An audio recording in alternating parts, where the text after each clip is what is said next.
રાષ્ટ્રધ્વજના સન્માનમાં હર ઘર તિરંગાનું રાષ્ટ્રવ્યાપી અભિયાન હાથ ધરાયું છે, જેને અનુલક્ષીને રાજપીપળા નગરમાં નાંદોદના ધારાસભ્ય ડોક્ટર દર્શનાબેન દેશમુખની વિશેષ ઉપસ્થિતિમાં સ્વચ્છતા અભિયાન અંતર્ગત રાજપીપળા નગરમાં આવેલ તમામ મહાપુરુષોની પ્રતિમાની સફાઈ કરી પુષ્પાંજલિ અર્પણ કરી હતી।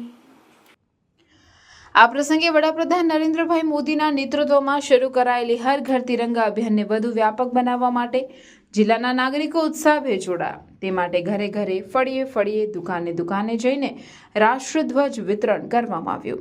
આ વેળાએ નાંદોદના ધારાસભ્ય ડોક્ટર દર્શનાબેન દેશમુખે જણાવ્યું કે રાજપીપળા નગરમાં આવેલી તમામ દુકાને અને ઘરે ઘરે રાષ્ટ્રધ્વજનું વિતરણ કરવામાં આવ્યું છે, જેથી સૌ નાગરિકો પોતાના સ્થાનેથી જ ભારતનો તિરંગો લહેરાવી શકે છે।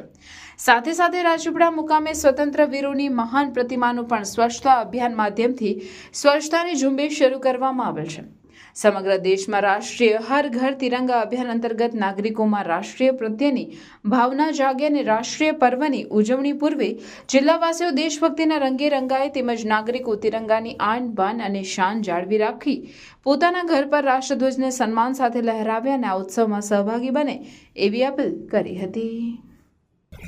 તિરંગા વિતરણ કરવામાં આવ્યું છે કે જેથી કરીને સૌ પોતપોતાના સ્થાન ઉપર ભારતનો આ રાષ્ટ્રધ્વજ તિરંગો લહેરાવે અને એની સાથે સાથે જે સ્વાતંત્ર્ય વીરો છે એમની પ્રતિમાઓ છે એ પ્રતિમાઓનું પણ આજે સ્વચ્છતા અભિયાનના માધ્યમ થકી એમને સ્વચ્છ કરવાનું કામ શરૂ કરવામાં આવ્યું છે।